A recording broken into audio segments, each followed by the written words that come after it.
Hello po sa ating lahat. Good afternoon. Merry Christmas. Gusto ka burog-burog tayo mga binana siguro ka sakot na kami sa stage. Ang una sa tanan, congratulations sa ating mga kabataan. Palakpakan po natin ang ating mga sarili. For a job well done. At congratulations man sa San Roque community at syempre sa ating parish community for always being there, helping and guiding our youth through their struggles sa buhay. At syempre, kita ko man kanday Steph Don, kanday Dayanara, kung paano yung bonding ng parish community, ng parish youth. Ang saludo kita kami kinyo, dahil kita manamon nga, dahil sa inyo, nabibigyan po ng tamang direksyon yung ating mga kabataan. And syempre, dahil Pasko ngayon, kailangan ng message natin may kantanan man sa Pasko, di ba? Let's always remember, sabi nga po nila, who is the reason for the season? Jesus is the reason for the season.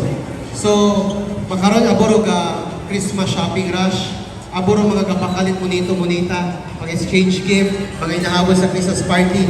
Lahat yan ng mga bagay na yan, masaya, importante yung Noche Buena, importante yung mga regalo.